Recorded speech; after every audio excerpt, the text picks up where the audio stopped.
You're listening to a Lutheran Conversation with your host, Reverend Jake Zabel.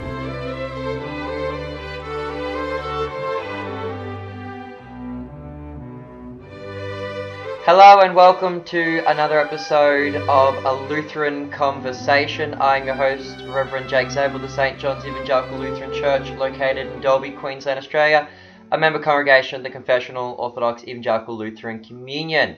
A Lutheran Conversation is a show produced by the Order of Knight George. We're an Australian Lutheran-based media ministry.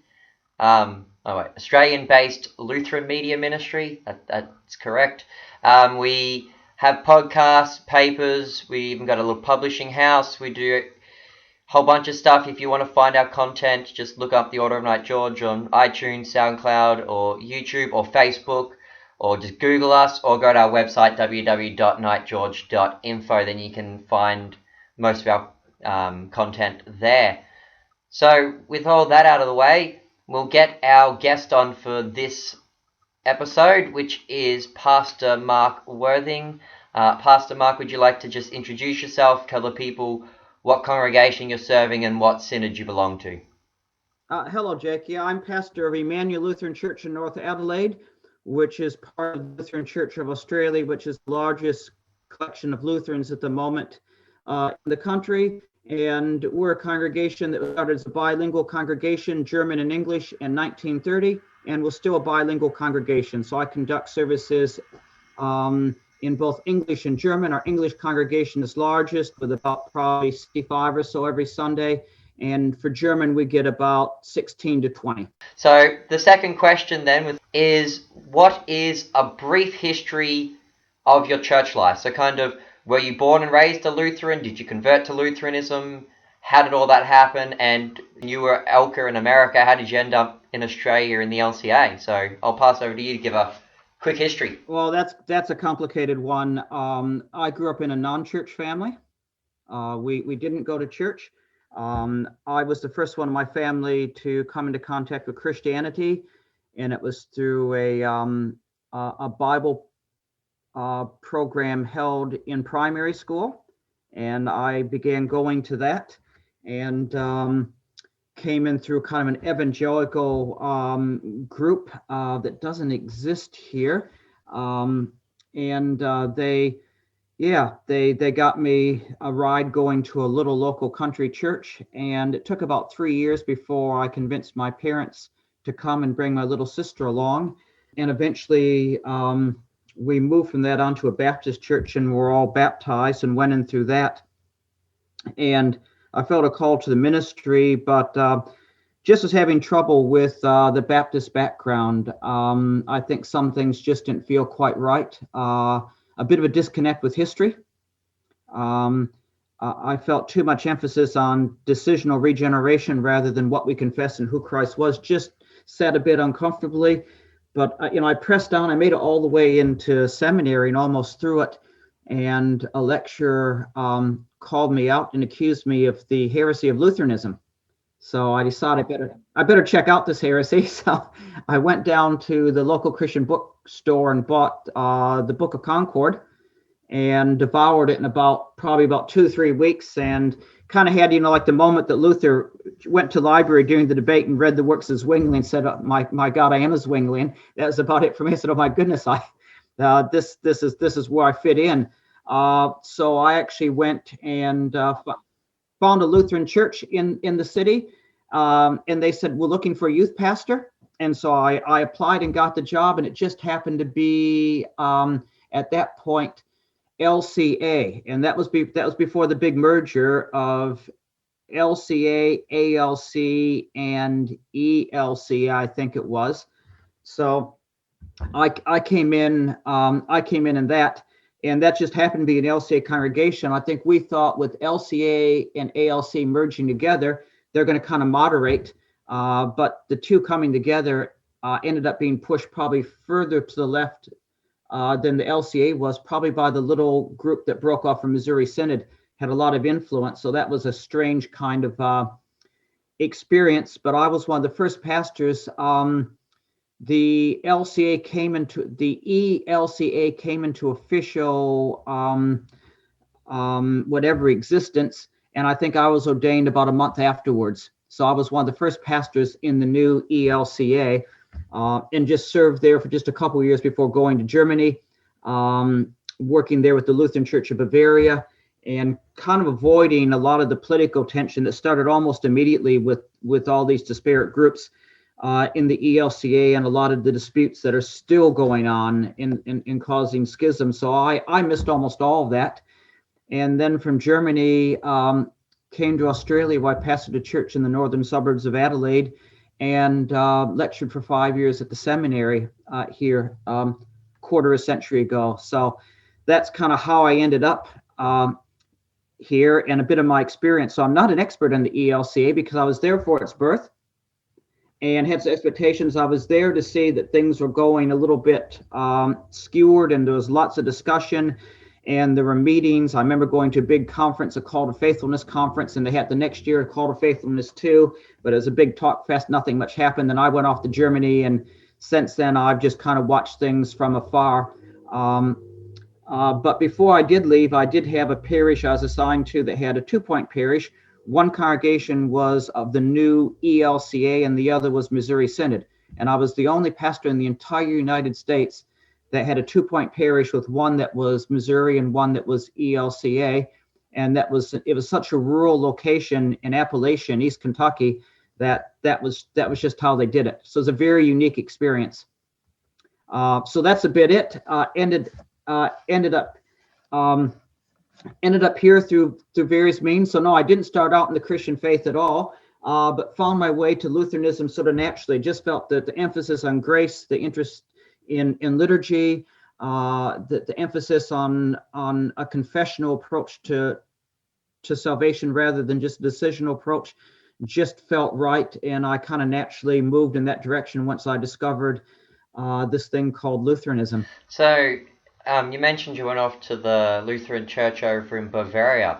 So we're talking these, you're saying like the ELCA, when they merged, they kind of tended to move further to the left.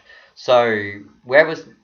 Then the merging parties, I think most people thought that if you add, if you mix colors, you get something in between. I think people thought the ALC and the LCA coming together get something in between, not something to the left of the LCA, the old LCA, Lutheran Church of America. And I think that was the influence of the very small group, but very vocal AELC, I think they called themselves, that broke away from Missouri. And I think they were still the Seminex guys. Yeah, the Seminex people, they were still involved, and I think a major fight and confrontation, and that was a huge push in a direction that was very different. And I think that surprised a lot of people and baffled, and no one is quite sure how this had actually happened, because within the LCA, a lot of people expected, well, merging with the ALC, those are the two big groups, that was going to produce something that was a bit more moderate than what the LCA was at that point, which was okay with most of us. And for the ALC people, maybe something a little bit more, slightly more open, and that seemed okay to them. But we actually moved not toward each other, but off to the other direction, and almost immediately. I have a question about that. This is, I don't know if you would know, you may know this. So like the LCA in Australia, they keep arguing over the question of women's ordination. No, the one in Australia. Oh, no, the LCA, the current church. Yep. Yeah, they keep arguing over women's ordination. The ELCA in America, did one of their founding churches have that, and they had that from the beginning, or is that something that they actually only adopted years into merging? It was there from the beginning. The LCA ordained, I think, the first 3 women pastors in America back in the early 70s. And one of them is actually in my very first congregation in America, retired. And so she told stories about how difficult that was. And then I think the ALC followed a decade or so later. So by the time they merged, both of them had made that decision. And that was one of the key things that kind of distinguished them from Missouri and caused some friction. But yet the 3 churches still cooperated and did a worship book together. The Lutheran Book of Worship was done by those 3 bodies together, and was very useful and good at the time.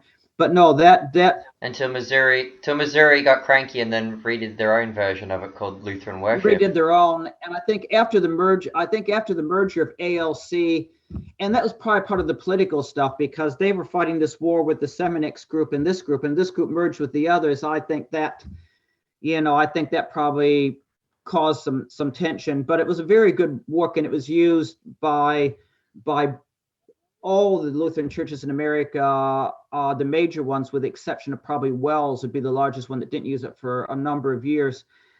And but no, both those churches ordained women at the time they came together, so that had not been an issue. I think the issue, probably the big issue that came up right away, was homosexuality. Ordination of homosexuals was a big thing that suddenly became an issue that hadn't really been before, and partly the way that these decisions were made almost from the top. There is a huge committee, I think it was a committee of 70, meant to kind of bring the two churches together. And they had a lot of influence, and set the church on certain kind of directions with ethics and bioethics and other questions that may not have seemed to have been discussed as thoroughly as they should have been. A lot of people, I think, felt dragged along. And there's still repercussions of that. The ELCA, 30 years or more later now since it's come together, at least that 35 years maybe, still seems to be hemorrhaging small groups from disputes that have been going on since they came together, which is a bit sad to see that it's come to that, but none of that surprising. Probably the only surprise that's taken this long for these various splinter groups to start to just pull out and people go their different ways, because there's such extreme differences that existed. I think many people thought it would happen sooner. So which, just to clarify, I was just trying to clarify, did you say it's the ALC ones which were the more AELC, I think they called themselves. That's the Seminex guys. Yeah. No, I meant the two big guys. Which one would have you said was more liberal? The that was the LCA LCA. or the ALC? That was the Lutheran Church in America. Was you would use the term liberal. They might say moderate. The ALC was more middle of the road, but the AELC. Yeah, because the ALC.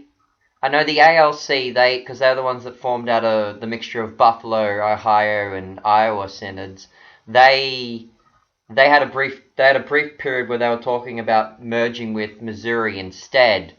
That was I think a few years because earlier. Susser kind of wrote some things that he didn't agree with that decision. Yeah, that would have been decades earlier, but it didn't go well. Missouri had a very unique and different history, and I think negotiations with Missouri were difficult if you didn't share that history. Everyone is kind of a bit of an outsider. So at that time, on the right would have been Missouri Synod, in the middle would have been ALC, and toward the left would have been the LCA. And I think the ALC carried conversations on both sides of them and explored opportunities. But it was the emergence of the AELC out of Missouri that really pushed the other two groups in the merger, and they had a huge impact on the direction the new group took. I think bigger than most people expected. Most of such a little group, it's going to have minimal impact, but they had a huge impact. I think you're right about the idea of, like you said, the Missouri really had its like kind of more own history, because there's the little group, the AALC, the Association of American Lutheran Churches, which is kind of the remnant of ones from the ALC and stuff like that didn't agree with the merger of the ELCA there, and they kind of stayed off and formed their own little group. They're currently in fellowship with Missouri Synod, but it's like one thing I've noticed very different between their two kind of like the pastors from Missouri versus pastors from the AALC is that the pastors in Missouri, it's really like there's Walther and there's Pieper and then there's the Preußers, and that's your theologians. Whereas, for example, there's the pastor Jordan Cooper, who's a member of the AALC, and he started his own Justin Sinner podcast and publishing house, and he spent a lot of time of publishing guys like Henry Isa Jacobs and I forget his first name, but Pastor Voigt, and all these other kind of early American Lutheran theologians that weren't part of the synodical conference kind of history, but were still there in Missouri, were still good big theologians. But people, Lutherans sometimes tend to be a little bit tribal, like many groups, and we develop our own unique histories. And you continue on long enough with your own unique history, even if someone seems to have a lot in common, it's hard to work together with because they just don't know your story and your history. You threw so many things together and so many experiences. We look at some things and think, well, these people should be able to get along, but because there's different histories. Those get in the way. It used to be when a lot of the groups came out to places like Canada and the US and Australia, it was language that kept them apart. You look at it confessionally, we had the same confessions, the same basic beliefs, the same basic liturgies, but in different language. But and there wasn't as many here, so the smaller groups kind of had to move in. But in places like America for a long time, the Danes, the Norwegians, the Icelandic Synod, and the Germans all had their separate groups that were defined by differences in language, even after they all started using English. Those ethnic differences and cultural differences tended to work toward keeping them apart. So I think we've always struggled with coming together on the basis of having some core common Lutheran beliefs. And culture and histories played a little bit of a problematic role. I know language certainly did in the in the 19th century in coming together.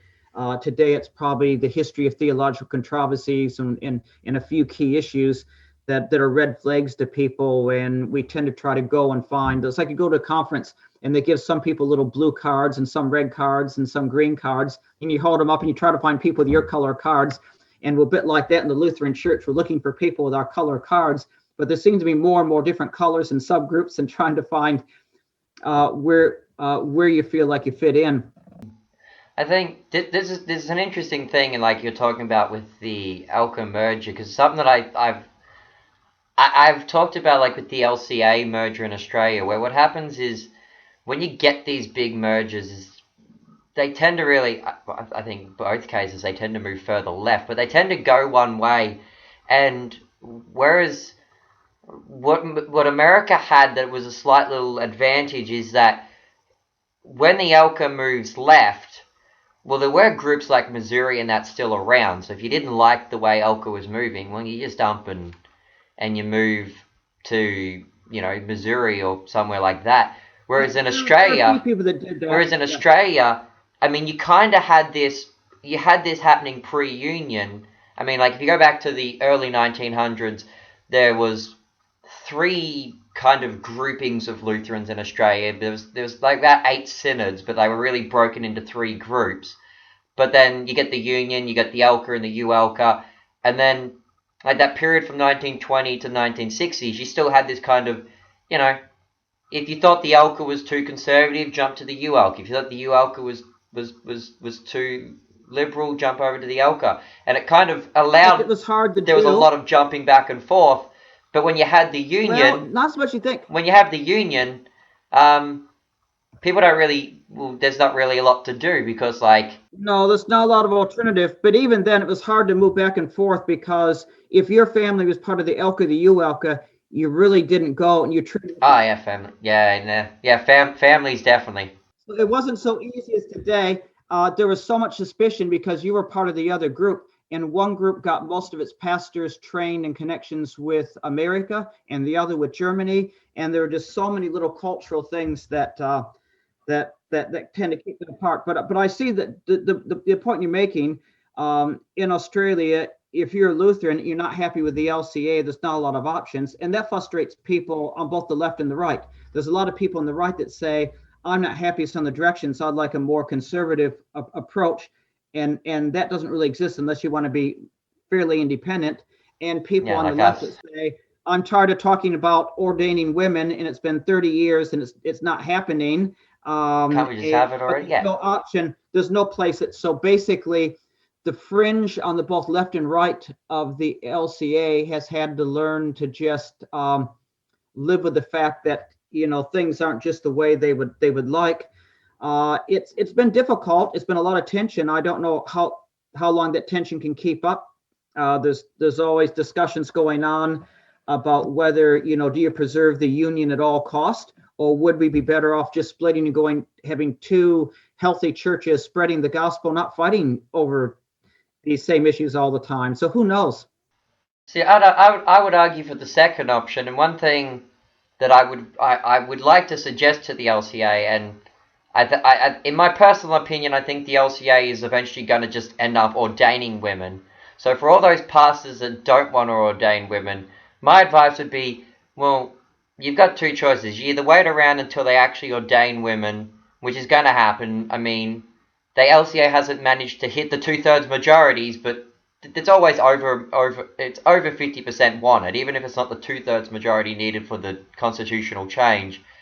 There's a majority, but like you either sit around and you wait for it, and then well, what do? Do you do like the little churches that have split from the LCA, and you basically go, well, we're going to leave, and well, you lose out on all your finances and your buildings and stuff like that because they belong to the LCA? Or do you go now before women's ordination comes in and you try and make some like a peaceful agreement? Like this is, I think it's the United Methodist Church over in America. This happened where the church over there has continued to move further to the left, and the conservatives have just said, well, we either wait around until we either kicked out or get sick and tired and we leave, or we all, we call a meeting now, we discuss, dividing up finances and stuff like that, and basically we leave with something so that we don't end up getting kicked out later and have nothing.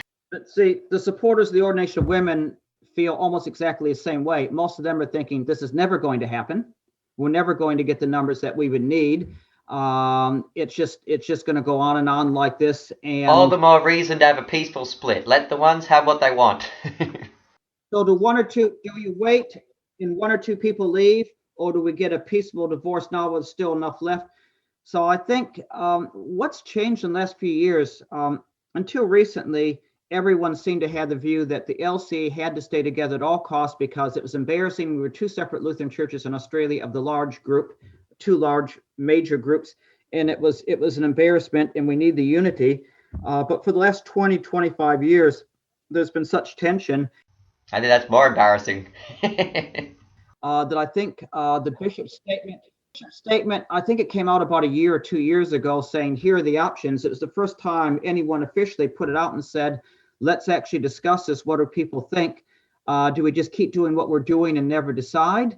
Or do we just say, maybe we should say, here are the two main directions. Choose, would you like to pull apart and do this in a peaceful manner so that people can decide who gets buildings, churches, schools? Can we work together with the LLL and Lutheran schools in Australia and things like that? So I don't know what will happen, but what's new is that in the last couple of years, it's the first time that this has been discussed, being led from the bishops, of whether or not this is just eating us apart. Because the thing that's frustrating for people on all sides is the amount of energy we spent fighting over a handful of issues, and it's draining. And we just want to be proclaiming the gospel, telling people about the grace of God in Jesus Christ, pointing to Christ crucified, and bringing people in. And people said, wouldn't it be better to have two healthy, dynamic, evangelizing churches growing, meeting different parts of the community, different directions, that cooperated and talked as much as we could, rather than trying to fight each other until there's nothing left? Because, we are shrinking as a church, and a lot of churches are shrinking, but we're probably shrinking a bit more because of this constant distraction of infighting. So what's the point of waiting for another 25 years when a church that used to be 120,000 is down to 10,000? It's not much of a prize left to fight over. I mean, the fighting does turn people off in the end, and also, like, sometimes it's not as easy to just go and find a congregation. Like, if you go, oh, well, I don't like, because this pastor, he's too conservative, this pastor's too liberal. Well, it's not always just as easy as go find a different LCA congregation. Sometimes you're going to just end up the same thing. Whereas if you had the two separate churches, maybe you might have a bit more options around the place that you could. Plus, I mean, one of the biggest things they really need is that at the moment the LCA can't decide whether they join the ILC or the LWF. And they can't decide whether they have like full fellowship with the ELCA or Missouri or any of this stuff.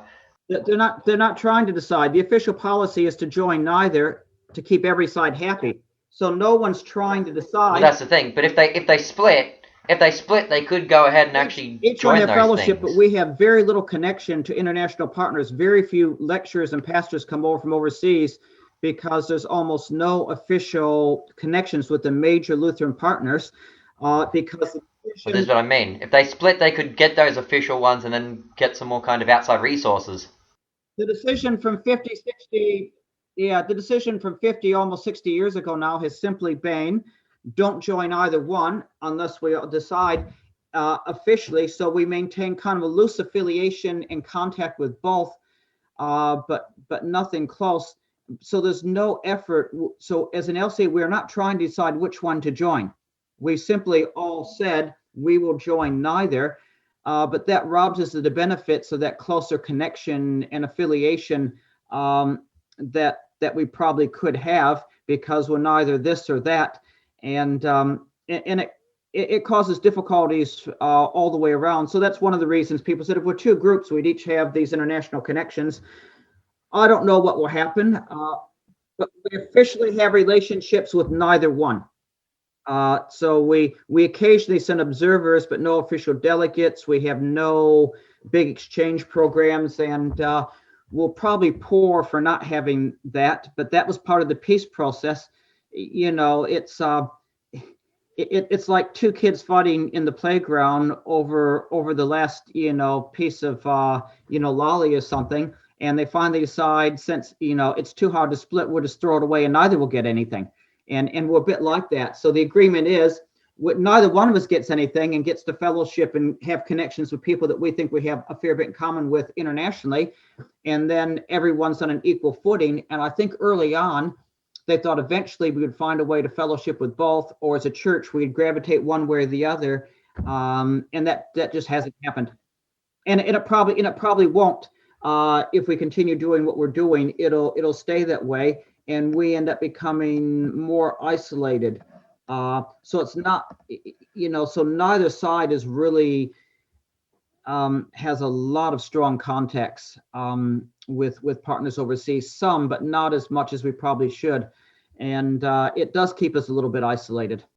So we'll move on then to the third question, which is something that you hold to that you would see as a controversial issue. Now, this could be something you hold to that maybe it's controversial with inside the LCA, or maybe it's something that the LCA holds to and you agree with the LCA, but it's controversial to some of the other synods in the world.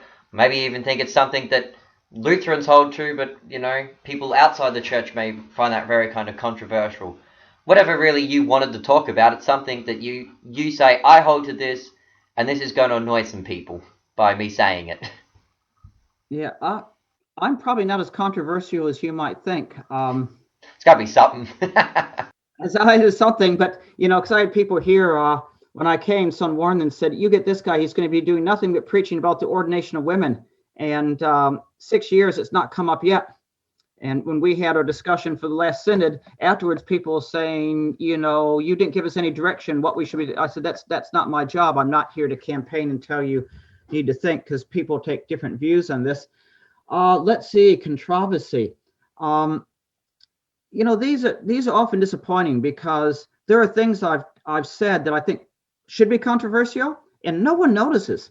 I feel a little like Luther when he put out his first major series of theses in 1516 that just outlined his view of the gospel of grace, and he presented to the meeting of the Augustinians in Convocation. He thought it was going to shake up the world and people are just going to go crazy over this, and they just nodded politely. And then he made a minor protest about the use of indulgences a year later, and the world turned upside down. He thought, what's going on here? When it comes to the problem of evil, I've written a number of articles and said things in books and argued that it's not a good idea. I don't really like theodicies. I don't think we have any business trying to defend God. God defends himself.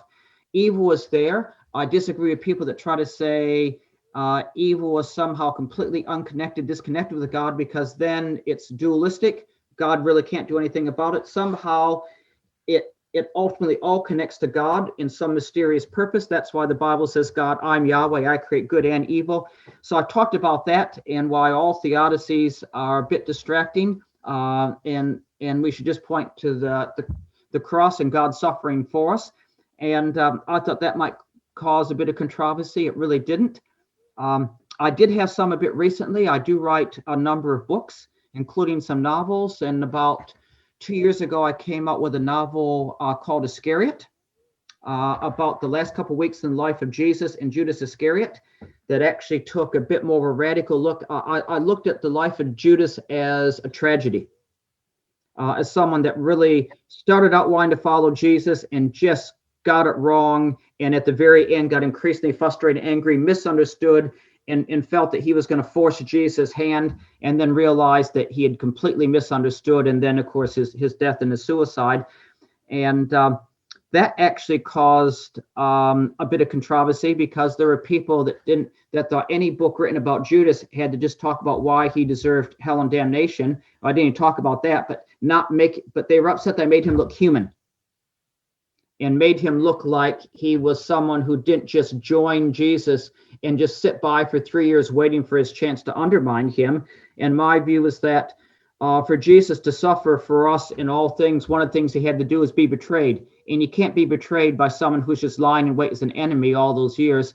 You can only really be betrayed when it's a friend. And Judas had been a friend, but things turned there toward the end. So I wrote a novel kind of exploring some of that. And that caused a bit of a stir. So maybe a little bit there. Other things, I'm. You wrote some novels about Christian vampires or something like that, didn't you? That was a collection of stories. I edited a collection of stories, Christian vampire stories, and the idea was, because vampire stories were very popular, and the kind of gothic kind of crowd that read these just seemed hard to infiltrate and connect to with the gospel. So we wrote and the philosophy was this: if the gospel of truth is powerful, is going to make sense, then it'll make sense anywhere, even in the darkest places. And so we said, could you write vampire stories with Christian themes and try to shed a gospel light on this darkest parts of the imagination? And we challenged a group of Christian writers to do that, and they did that. This was about 6 years ago, and it was interesting because we had a book launch. We were surprised. Got 110 people came up to the book launch. We had all these people dressed in costume that came, but where these people come from, but people that normally had little to do with the church. And I still get letters from people saying, I thought Christians were just weird, didn't understand me, and I read this, and that they made them think. So we talked about what are the limits of forgiveness? Could a vampire seek redemption? And all sorts of things like that. But it did cause a little bit of controversy. It drew the crazies out of the woodwork. I had someone physically assault me because I was involved with the book, because it proved that I was the son of Satan and a CIA agent. I wasn't sure what the connection those two were, but that we had someone else call us up and threaten one of the author. They had to change the phone number because she was convinced that she was a vampire, and that the author had actually somehow read her mind and stole her personal life story.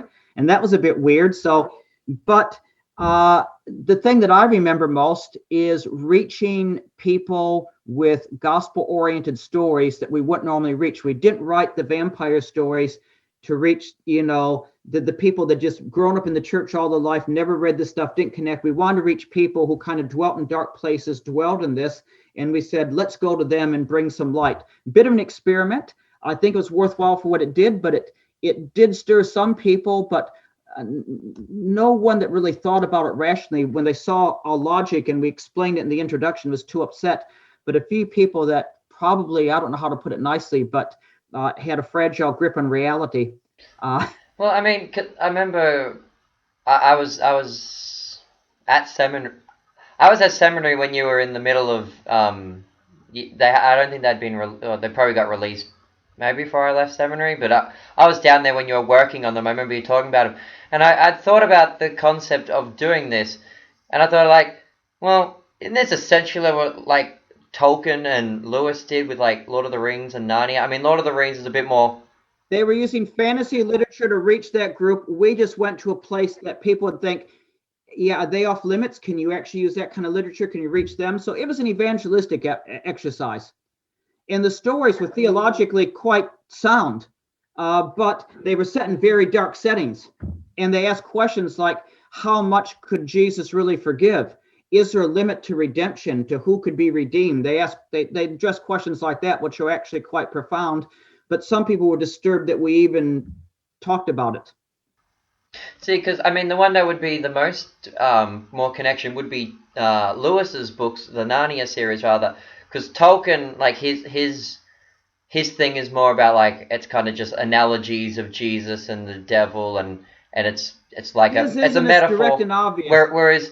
Whereas with Lewis, well, what he actually alludes to in the Dawn Treader is when the kids are leaving Narnia and they're like, oh, they're all sad to leave Aslan. He goes, well, you do know me in your world just by another name, as in Jesus. Yeah, he made it clear. And then when you get to like especially the magician's nephew, he goes in this whole thing of really like a multiverse where there's all these parallel universes, and essentially there's like, well, there's Jesus in our universe, there's Aslan in this universe, so there'd be other manifestations of the Son of God. Which, of course, isn't what Lewis actually believed. He didn't believe that was the case. But people could imagine this. I know, but my point was like, you write this kind of book, it's like the same thing. Like in his, if you were to use the Narnia world as a reality, I mean, at the end of the last battle, you've got all the Narnians that get to go to heaven. Well, then in the Narnia universe, you've got minotaurs and centaurs and dwarves and all this in heaven alongside earthlings and stuff like this. So like other beings there. So like, yeah, your concept of asking the question of, oh, well, if vampires existed, could they get to heaven? It's basically the same thing Lewis did. Could they repent? I think the big question, not all the authors did this, but the big question many authors looked at is forgiveness and repentance possible even for someone who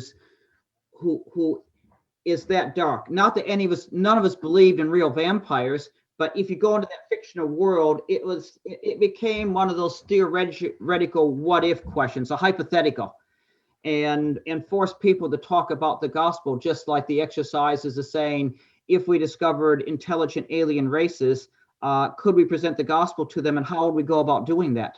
Which makes you think about these things and can be quite useful.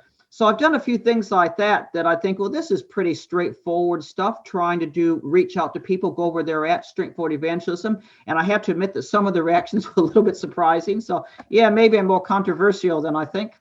I was just going to quickly touch on, because you mentioned like the first one you said was you say something you think's controversial and then people go, oh yeah, so what, I think we all believe that. Or they just don't see the point. They maybe don't all believe it, but they just don't really quite see the point. And then something you're not expecting at all that you just kind of do and think this is pretty straightforward. And every sudden people going ballistic, you think, whoa, what happened there? But yeah, you were talking about like the theodicy, and then like you were talking about you don't want to have this idea of this dualism of like evil is something detached from God and that he can't do anything about. That's an equal force that maybe God can't control. And I think some of the theodicy the thing is dualistic. Yeah, I mean, because ultimately, if you believe in an all-powerful, all-knowing God and stuff like that, what you have to believe is that it's not that this God can't do anything about it; it's that he allows it. Like whether he is actively doing it, he's at least allowing it to happen. Like whether he actively or passively does it, he could or could not stop it. Part of his plan.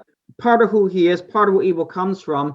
But listening to some people talk about evil and the devil, it almost looks like a competing alternate God, and we just hope that ours will win. And I'm thinking, wait a minute, the Bible's nothing like that. The devil doesn't get that kind of profile, doesn't have that kind of power, not at all. And so yeah, I worried a bit about that, and I thought that might cause more reaction, but didn't. I mean, I've said things that that are similar to along these lines, which have in some of the circles I talk to get a bit of a eyebrow reaction. Where I talk about, I think it's Irenaeus who talks about this concept of kind of, I don't think he has to use that word, like a fall upwards, like that the fall is part the of. fall upward is a term applied to Irenaeus by some. Yeah, but he does have something like that. Yeah, but like the whole idea is like the fall's essentially part of God's plan, and I'm like, well, yeah. I mean, the Bible talks about this idea that God predestined before creation that He was going to send Christ to die for our sins and do all this stuff. You go, well, obviously He must have. The fall's, yeah. No fall, no salvation. Someone said the same thing. A theologian said the similar thing about Judas and said Judas was absolutely essential for God's plan. Without Judas, Jesus isn't betrayed and doesn't suffer death and doesn't redeem the world. Same with Satan. And it's like, if Satan didn't tempt Adam and Eve, there's no fall, there's no need for Christ, there's no redemption.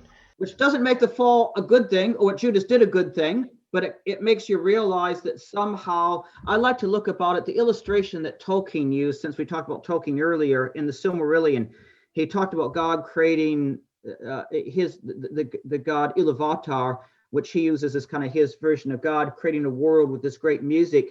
And then the Satan figure, Melkor, comes in and puts this discordant tunes in and just makes a mess of it.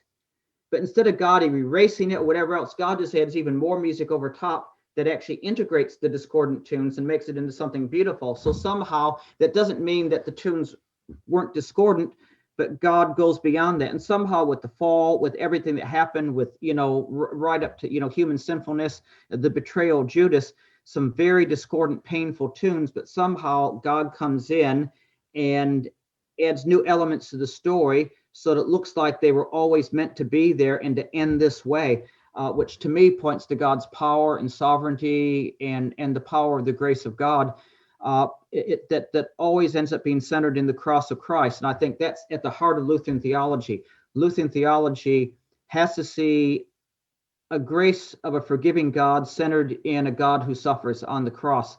So, the painting of Luther preaching Christ crucified and pointing at him, that was on the altarpiece done by Lucas Krenix the Elder, in Wittenberg, is so symbolic of what Lutheran preaching and proclamation is about, and pointing at Christ crucified. So I'm always asking myself, is my teaching, is my theology, is our worship, obviously you talk about other things along the way, but as a whole, are we pointing to Christ crucified and a God who suffers with us and for us?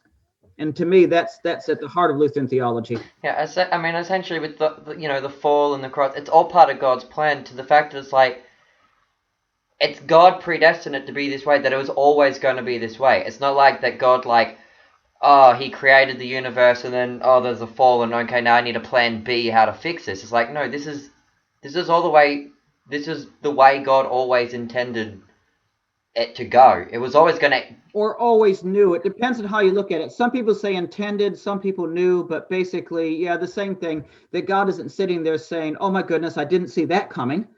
What do I do now? And sometimes I think we almost describe, biblical history a bit like that God just looked surprised and had to adapt.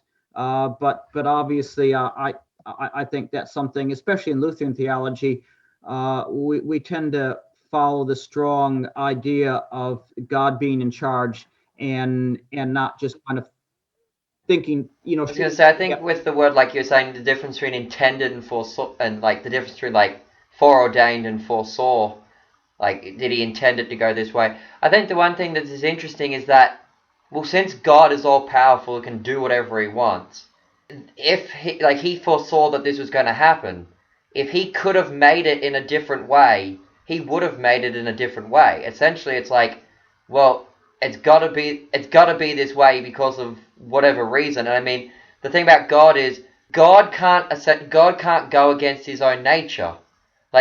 God is loving, so God will always love. God is good, he'll always be good. God doesn't break his promises, he keeps his covenant, so he'll keep his promises. But God defines those things. Yeah. We have to be careful not to find goodness and love based on our human conceptions, no. Because ultimately God is... That's what I'm saying. They're what God is. God is the standard for defining what love and goodness is. And sometimes we take a human idea of what we think love and goodness is, and then we try to kind of quickly do that. Then we try to apply it to God and see if he stacks up.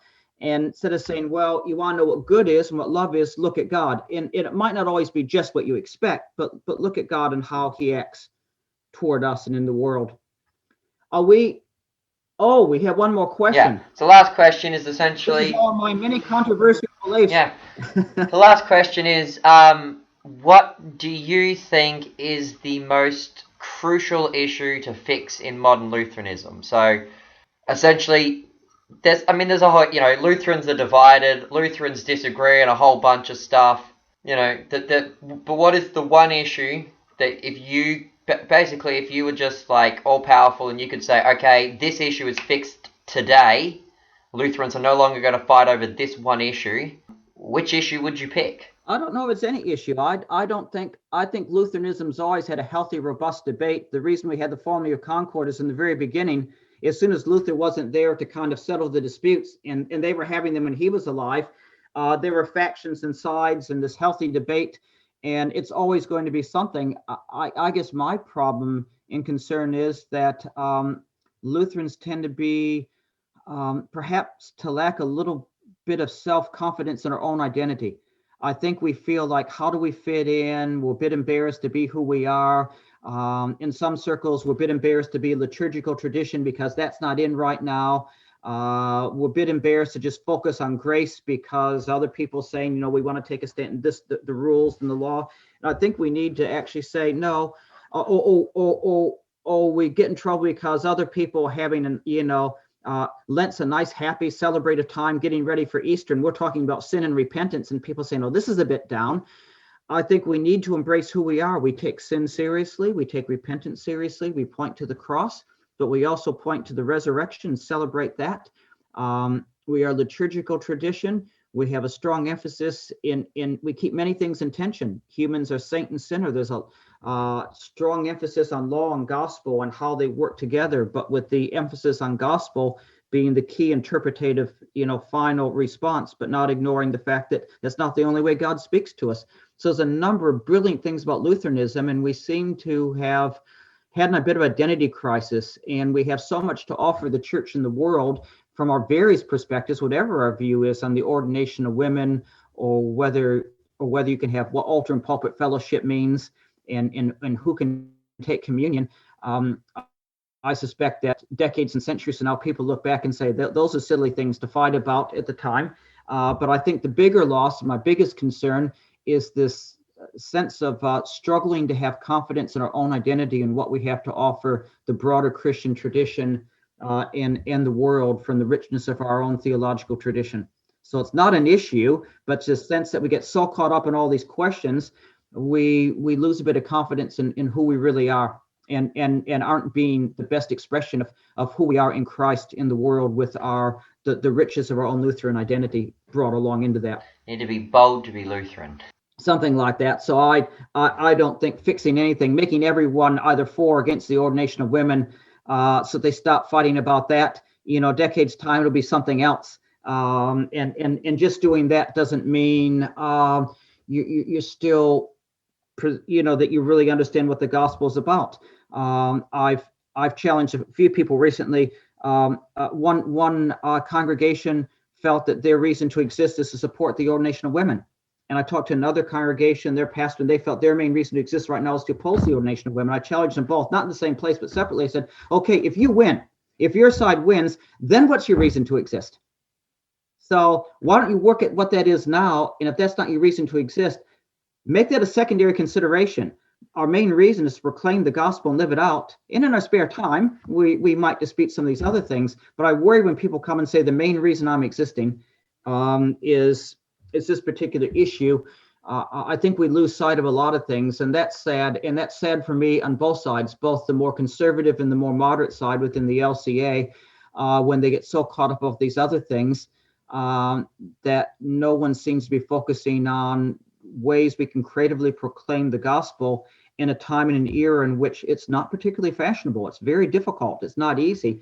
And we have, in our theology of recognizing that human beings are broken and not being naive about the human condition, our theology of pointing to Jesus and Jesus crucified, God suffering the cross for us in a day in which so many people feel hurt and broken, is so rich and has so much potential that we need to be focusing much more on that. And perhaps when we're done with doing all of that, in our spare time, we can get together and arm wrestle over some of these other things.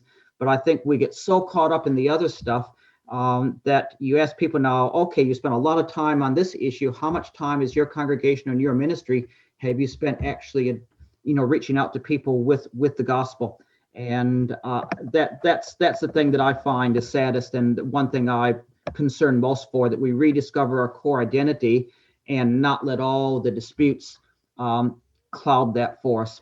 Really try and focus on being that church that brings the message of justification by grace alone, through faith alone. By grace and through faith alone. And I think I see congregations that do that. They have all sorts of different practices and views that are different. Some that are very liturgical, some that are kind of middle of the road, and some that are almost anti-liturgical and low church. Some that ordain women and some that don't ordain women. Some that are, have one view of relationship with science and some another. Some that feel this way, that way about all sorts of different things. And if they don't make that the center of why they exist, they're still able to faithfully proclaim the gospel. But when we take a single issue or two and try to make that the focus of our identity and reason for existing, I would find it a bit hard to explain to God someday. And he said, so what were you doing? What was your main purpose, your ministry? And I would say, it was to support or oppose the ordination of women. It was to support liturgical correctness. It was to make sure we had the right view on altar and pulpit fellowship. I hope that's not, I would be in that situation of feeling that was the main thing I was doing. Those things are the stuff that comes up along the side that have to be dealt with, but I don't like them to be in the main focus, which is why I seldom will preach on things like that. And people often disappointed and say, oh, we thought you're, this radical, you're supposed to be bringing up all these things in your sermons, and it's been 3, 4, 5 years. We're still waiting. And I said, well, it's not come up in the text yet. I said, I'm still working through what it means that Jesus died on the cross for us and forgives our sins. When I feel like I preach that out, I might, move on to one of the others. So that's it for me. I was going to say, what I think is one of the most important parts with that is that I think Lutherans need to remember that one of the main reasons we are Lutheran and why we're not Catholic or Baptist or any of those things is because of this gospel message, and that there's just this idea of proper understanding of justification by grace alone through faith alone. And I think you get, there are a bunch of people that kind of are afraid to admit they're Lutheran. These ones are like, oh, no, I'm not Lutheran, I'm just a Christian. Well, what does that even mean? Because, there's multiple denominations in the world, and everyone belongs somewhere, and people like to find out, and people should have a bit of pride and know their own history.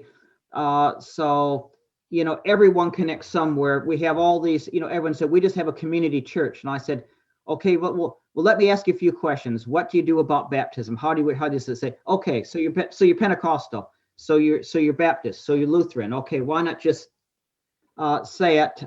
So I know that people don't want the name first, and I get that, because Luther himself didn't like things being called Lutheran. It's just evangelical, but still people realized this was the evangelical community and what it was on about, and these were some distinctives, and we all have to know where we're coming from so we can enter into proper dialogue with others and engage in our own history.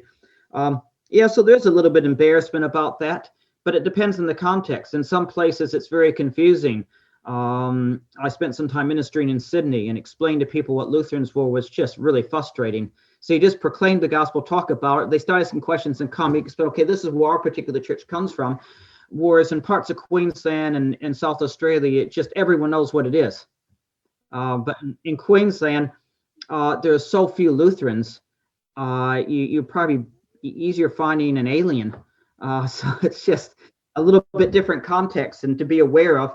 Well, here in South Australia, we can use this a bit of shorthand and say Lutheran, and people have some rough idea what that is. When Sydney, if you're going to bring that up, you have to start a very fundamental conversation and tell them about Catholics and the Reformation and where we're at and how we're different from this group and that group, and they start to get it. And then they say, no, that's what, Lutheran? No, Luther. The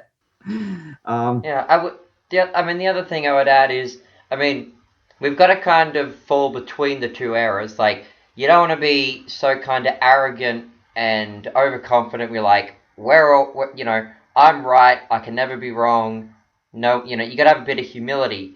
But at the same time, I think as Lutherans, we also need to be a bit confident in our own doctrines to say, well, the reason we're even in this church is because we believe we're right. Like, we shouldn't be so afraid. Well, not so right. I don't know if a belief we're right. We just believe we just discovered the power in these doctrines to transform.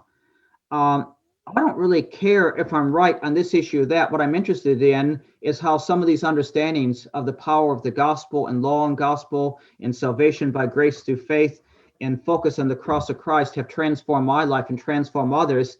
And that's it. So I the idea of being technically right is secondary. It's I guess to me the rightness and the correctness of theology is shown in its power. And if it's just something I tick off and say this, but I'm not seeing the power and the transformation of it, then I've missed something. I'm meaning more that I've come across Lutherans in my day that they're a little bit like they're Lutheran, but they're really unsecure about Lutheranism and like what actually that is. And well, we may not be right about this, and well, maybe the Baptists are right about baptism. Well, if you don't, if you're not like sure about, especially things like baptism, communion, these things, they're very important that you should be sure about. If you're not sure about them, then maybe you shouldn't be Lutheran. Well, they're not the first thing. They're not the first thing we talk about when new converts, we encounter and come to us. But in our catechizing, there are key areas we have to point out. And if someone comes to me in the Lutheran tradition and says things like that, then I'm thinking, okay, there's been a failure in catechizing, in teaching and doing that. But we've had a few adult baptisms here recently. One a couple years back was a Muslim convert from Iran. These just weren't the fundamental questions. The fundamental questions were about grace over against law. And then the really tricky one, everything was there and in place. And then the question, what's this thing about the Trinity? So is it three gods or one God? And you realize we just say and confess the Trinity. It all sounds nice and neat. But when you explain it to someone that has a very different tradition, you have to think carefully about how you explain this and what it is and why it's important. It makes you think about the fundamentals. And of course, it's only later, after conversion and baptism, that we're talking more detail about some of the other stuff and about why, we baptize infants as well and others, because that wasn't so critical. So, but it does need to come in. And if it doesn't in our teaching, our catechism, then it's probably a failure to actually teach both converts to Christianity that come in through us and teach our young people that go through youth group and confirmation classes and just sit down and have fun talking about topical issues of the day instead. I think you should make confirmation class interesting, but you need to cover the material and have some good free discussion of it, help them realize what's important along the way. And I hope I do that, but you never know. Sometimes you talk to people who've had in confirmation class or you give a little test or quiz and ask them later what they got out of it and what they thought it was about. And you're thinking, oh my goodness, I thought we did that. But other times a couple of remarkable things, you're thinking, that's it. That if they've got it. The Muslim I talked about we've had a couple actually come here through from Islam in the last few years. This particular one wanted to be baptized very quickly, and just been in the country for a few months. Stumbled on our church, came in, thought we were very friendly, was curious what it was about, and just kept asking questions, and was going back and looking up things in Farsi to find out about Christianity, because having trouble understanding in doing this. So came into the country on Christmas Eve, and came to me a week before Easter, and she said, I want to be baptized on Easter Sunday. I said, oh, it's a little bit soon. And reasons and talking about stuff, we'd had some of these discussions of Trinity and everything else, and she's trying to explain it to me. She had it written down, and she said, new country, new life, new person in Jesus, get baptized. And I thought, well, that's a pretty good grasp of.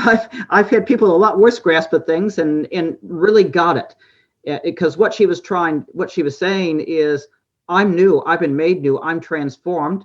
I want to make this official. And so it's good to see that. But sometimes I think we just assume that maybe someone else is going to explain all these things and do that and don't grasp it. And we just all have to do the best we can to do those things. And yes, but I do cringe when I find people from the tradition that should know better. But it's not usually the converts to Christianity or the people that chose Lutheranism from some other branch of Christianity because they like what we had. It's the people that kind of grew up with it, took it for granted, and just, I think, probably slept through confirmation class that just say things like, well, who knows who's right? Who cares? It's not that important. That just, in you thinking, they've never been challenged to think about it. And so for me, a big task as pastor is how do I find ways to challenge the lifelong inbred Lutherans who've just grown up in this tradition to really understand the genius of the Lutheran perspective of the gospel and why it's such a strong branch of Christianity, and to get that and hope they actually can appreciate that yes, all the branches of Christianity are good and contribute something, but the one we're in has some special features that we should be excited about. I guess the main thing I'm more concerned about is with Lutherans of, as you're saying, being confident in our own doctrines. Like I said, you got to be humble enough that you can be proven wrong if you're wrong, but also be confident enough that you're not always just second guessing yourself. I mean, that's one of the worst things, is to be always in doubt as to whether your church is actually teaching the correct stuff, because it really just leaves you in a situation where you don't have any assurance of stuff, and that can bleed into other things. Maybe today you're wondering, are we really correct about women's ordination or not? And then maybe the next day you're like, are we really correct about baptism or not? And then the next day you're like, are we really correct about justification without works, or do I have to really get out there and actually do my works? And so it's the idea of don't second guess. But I don't find a lot of people. I find people that are either they're pretty confident what they believe, or they just don't really care. It's just not an issue. They don't have an opinion because they never thought about it. I don't find many. I think the people who really worry, are we right? Are we right? Or have the right thing? Usually fairly soon make a commitment and fall on one side or the other. I suppose there's some out there that just are constantly worried. Have I got it wrong? Have I got it wrong? To them, I just say, you have a gracious God. Think about it, pray about it, do the best you can, but don't lose a lot of sleep every night wondering, did I get this issue right or wrong? Get the fundamentals right, trust God. And if you got something that's important a bit wrong, he'll keep nudging you and chiding you till you get it right. And if it's not that important, he'll let it go. There's so much diversity. There's so many varieties of how people put things and understand things. And so I guess I tend to be more open and say I like a church that can be as inclusive as possible to bring all this diversity in. Obviously, there's limits, and that's why most groups I'm involved with, they usually have fundamental confessions they have to do. Like if it's an inter-Christian group, it always starts out that you have to confess that, you have to subscribe to the Nicene Creed. And you have to have some certain views of faith, because people that, don't do this or that are kind of, that falls outside of it. Within the Lutheran tradition, we usually say we want someone to subscribe to the confessional writings and what that means. But within that, the idea of, writing out 100, 200, 300 points of doctrine and trying to find someone that agrees with all of them, if I start doing that, I could get a very nice list, but I think I'd probably be in a church by myself. We probably wouldn't have a lot of disputes, but I'd get a little lonely. And I think I'd miss some of that diversity. So that's the other extreme, is we just say none of it matters, or everything matters so much in such an even basis that we're not able to work with the wider group. I look at the New Testament church, and they always seem to be disputing and arguing about things and different points of disagreement, different a bit then than now, but they recognize that they're part of one family, and they kept arguing with each other because they were part of one family, and they couldn't just divorce each other and walk away and ignore them and say, no, it had nothing to do with them. Which is why I don't have any issue with praying with all sorts of Christians that I think have some really strange views on things. And I know they probably think I have some peculiar views on things. But if we have some fundamental agreement, we'll say, well, let's pray for one another and for the spread of the gospel in a broken world. I guess one thing I'd like to finish with then is for if there are people out there that we're in the scenario I talk about that are doubting stuff, probably one of the best things to do is actually talk to your pastor. I think one of the probably worst things you can ever have in a church is these people that have these issues, have these struggles, and then they don't actually go and talk to their pastor. It'd be like a person who's got some kind of illness but is like, yeah, but I don't want to actually go to the doctor about it. I'll just try and sort it out myself. Deal with it myself. Yeah. If you're concerned about things, talk with other Christians, talk with the spiritual leaders in the congregation, particular pastor, enter into dialogue. But also pastors need to be open, engaging, because if every time someone comes to us with a question and we chide them, how dare you ask that question? That's so far wrong. The message we're sending is, if you're wondering, well, why do we baptize infants? Don't ask, you better not ask the pastor, you get your head bit off. So I think we need to be gracious in our approach and explain, say, that's an interesting question. Let me explain the history of this and why we do and the challenge to do that. Now, I guess I better let you get back to your family. I need to go home and eat tea. We'll wrap this up then. So thank you, and God's blessings for your ministry. Jake, it's good to see you again via video link, and good luck with your future podcast. And I'm glad I got to be your first flaming liberal on your podcast. I hope your viewers are not disappointed.